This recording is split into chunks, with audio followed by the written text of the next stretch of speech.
السلام علیکم، یہ چائنا ریڈیو انٹرنیشنل کی اردو سروس ہے۔ بیجنگ اسٹوڈیوز سے اب تک کی خبروں کے ساتھ میں ہوں شاہد افراز خان۔ سب سے پہلے اہم خبروں کا خلاصہ۔ شینزو 13 مشن کے اہم حقائق سے متعلق میڈیا بریفنگ۔ چین کی سروس آؤٹ سورسنگ انڈسٹری کا ترقیاتی رجحان برقرار۔ برطانیہ میں وبا سے متاثرہ افراد کی تعداد میں تیزی سے اضافہ۔ اور اب خبریں تفصیل کے ساتھ۔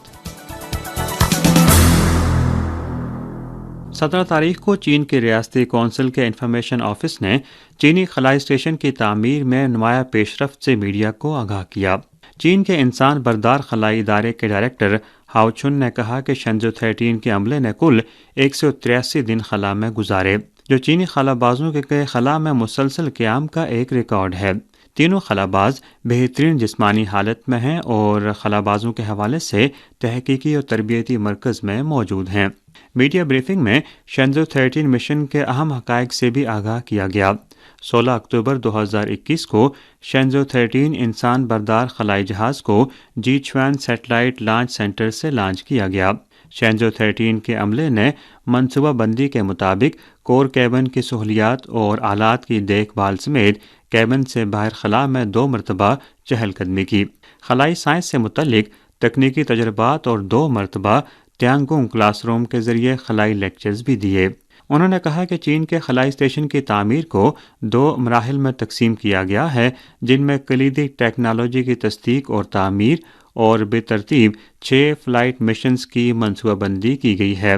شینزو 13 انسان بردار مشن کی کامیابی خلائی اسٹیشن کی کلیدی ٹیکنالوجی کی تصدیق کے مرحلے کا کامل اختتام اور مشن کے مقاصد کے مکمل حصول کی نشاندہی کرتی ہے، جس سے چین کے خلائی اسٹیشن کی اسمبلی، تعمیر اور طویل مدتی آپریشن کے لیے ایک مضبوط بنیاد رکھی گئی ہے۔ چین کی سروس آؤٹ سورسنگ انڈسٹری نے جنوری تا مارچ کے عرصے کے دوران مسلسل ترقی کی ہے۔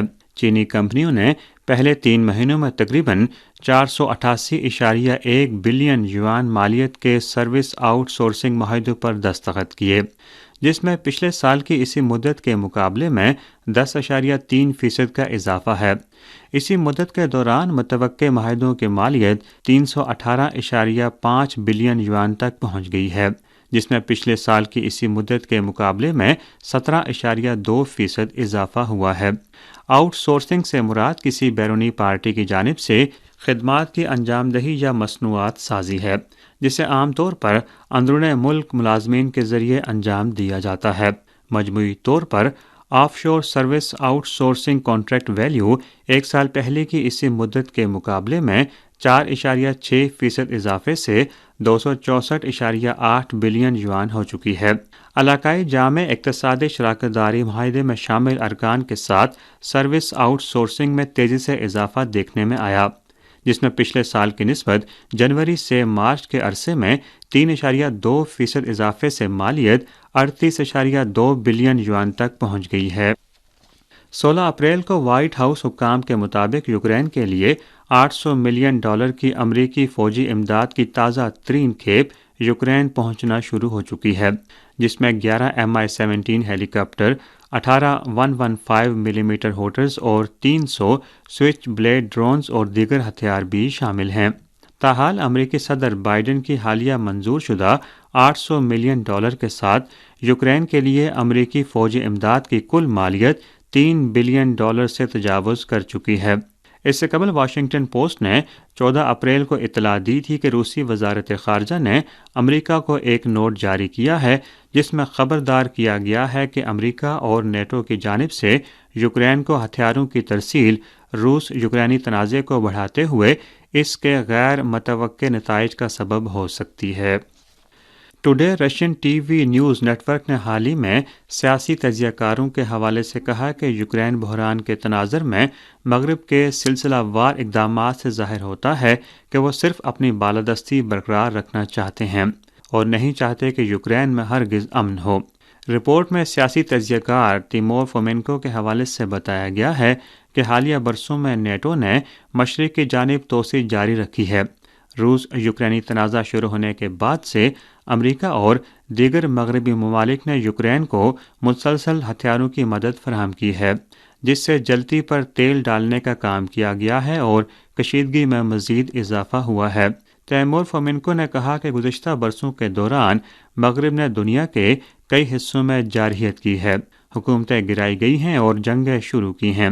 اس مرتبہ امریکہ نے اپنی پرانی چالوں کو دہرایا، یوکرین کو ہتھیاروں اور ساز و سامان کی فراہمی، اہلکاروں کی تربیت، یوکرین کو انٹیلیجنس کی فراہمی اور یوکرین کو مذاکرات میں لچکداری دکھانے سے باز رکھنے جیسے اقدامات سے امریکہ کا مقصد جنگ جاری رکھتے ہوئے روس کو زیادہ نقصان پہنچانا اور امریکہ کے مفادات کا تحفظ کرنا ہے، کیونکہ تنازع کی شدت سے مغرب کو روس پر مزید پابندیاں عائد کرنے کے لیے سیاسی گنجائش ملے گی، جبکہ امریکہ یورپی اتحادیوں پر اپنا کنٹرول مضبوط کرنے کا موقع بھی پا سکتا ہے۔ اس سے امریکہ کو اپنے جیو پولیٹیکل اہداف کے حصول کے لیے مزید ممالک کو جانبداری پر مجبور کرنے کا موقع بھی مل سکتا ہے۔ رواں سال 21 فروری کو برطانوی وزیراعظم بورس جانسن نے باضابطہ طور پر انسداد وبا کی پابندیوں کے مکمل خاتمے کا اعلان کیا۔ اس حوالے سے برطانوی روزنامہ مارننگ سٹار کے چیف ایڈیٹر بین چاکو نے چائنا میڈیا گروپ سے بات چیت میں کہا کہ وبائی صورتحال کے آغاز سے ہی برطانوی حکومت نے کم سے کم اقدامات اپنائے ہیں۔ لازمی لاک ڈاؤن کو تاخیر سے نافذ کیا گیا اور یہاں تک کہ حکومت نے وائرس پر قابو پانے کی پوری ذمہ داری بھی شہریوں پر ڈال دی۔ برطانوی قومی شماریات دفتر کے 14 اپریل کو جاری کردہ اعداد و شمار کے مطابق 9 اپریل تک کے ایک ہفتے میں کووڈ-19 کے تقریباً 4.4 ملین نئے کیسز سامنے آئے، جو ظاہر کرتا ہے کہ برطانوی آبادی میں ہر 15 میں سے ایک فرد متاثرہ ہے۔ در اثنا انگلینڈ اور ویلز میں ہر ہفتے کووڈ-19 سے ہونے والی اموات کی تعداد میں اضافہ ہوتا جا رہا ہے۔ بین چاکو کا کہنا ہے کہ اصل خطرہ یہ ہے کہ اگر ہم وائرس پر نہیں قابو پاتے تو نئے تغیرات سامنے آئیں گے۔ برطانیہ میں انسداد وبا کی پابندیوں کے مکمل طور پر اٹھائے جانے سے طبی نظام پر بھی بہت زیادہ اثر پڑا ہے۔ بین چاکو نے کہا کہ متاثرہ افراد کی بڑی تعداد صحت کے نظام پر دباؤ بڑھا رہی ہے۔ دوسری جانب NHS کو معمول کے امراض کے علاج کے حوالے سے بڑے پیمانے پر مشکلات کا سامنا ہے۔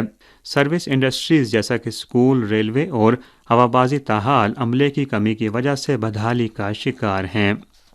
16 تاریخ کو امریکی ریاست جنوبی کیرولینا کے صدر مقام کولمبیا کے ایک شاپنگ مال میں فائرنگ کے نتیجے میں 10 افراد زخمی ہوئے، جبکہ 2 افراد بھگدڑ مچنے سے زخمی ہو گئے۔ پولیس نے 3 ملزمان کو گرفتار کر لیا ہے۔ کولمبیا کے پولیس چیف ولیم ہالبروک نے واقعے کے چند گھنٹے بعد ایک میڈیا بریفنگ میں کہا کہ یہ کوئی اتفاقی حملہ نہیں تھا، بلکہ ہو سکتا ہے کہ یہ مسلح مجرمان کے گروپ کے درمیان تصادم ہو۔ امریکی گن وائلنس آرکائیوز کے 16 تاریخ تک کے اعداد و شمار بتاتے ہیں کہ رواں سال امریکہ میں گن وائلنس سے متعلق واقعات میں 12,395 افراد ہلاک اور دیگر 9,927 زخمی ہوئے ہیں۔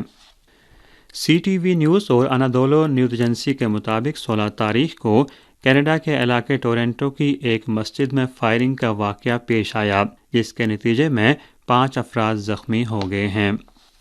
بھارت کی آسام ڈیزاسٹر مینجمنٹ اتھارٹی نے 17 اپریل کو ایک بیان میں کہا کہ شدید طوفانی بارشوں اور آسمانی بجلی گرنے کے باعث جاں بحق ہونے والوں کی تعداد 14 ہو چکی ہے۔